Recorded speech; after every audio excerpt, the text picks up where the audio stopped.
બોલો સ્વામિનારાયણ ભગવાન કી જય। આપણે આશીર્વાદના અધિકારી છીએ।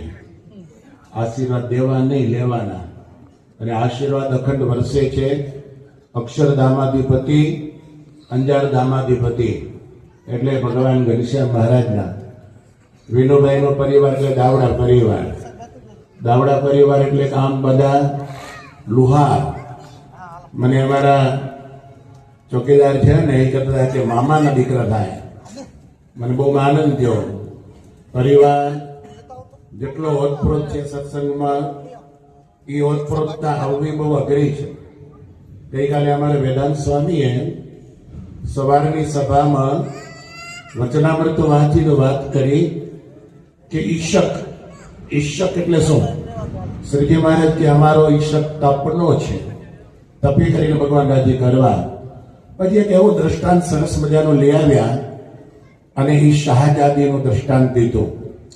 ઇસ્લામ કલ્ચર તમને બધાને ખબર છે કુરાન આધારિત છે, ભારતીય પરંપરા વેદ આધારિત છે, અને એની અંદર ઇસ્લામિક અને આની કોરે ભારતીય સંસ્કૃતિ, હિન્દુ કલ્ચર એ બેમાં ઘણો તફાવત છે।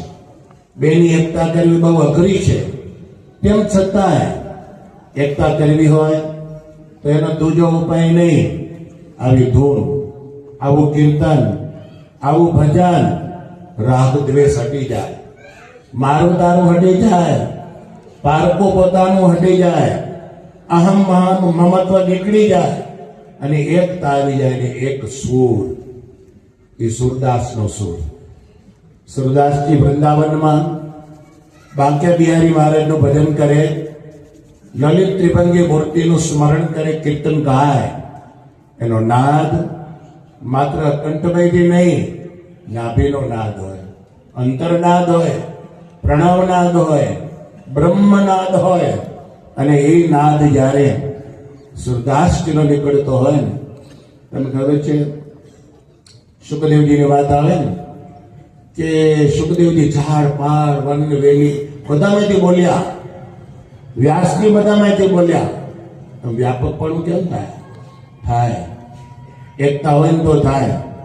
ભગવાન કૃષ્ણની મુરલીનો સુર કૈલાસમાં મહાદેવજી બેઠા છે ત્યાં પહોંચી ગયો। શ્યામ રે જે સંગીત જાસુર પર્યા પૂજીવ્યા। જો આશીર્વાદ આપવાના છે દાવડાભાઈને, અને વાતને વચ્ચે બીજી લીધી, આરતીના નિયમવાળા હરિભક્તો એ બધા ઉભા થાય છે।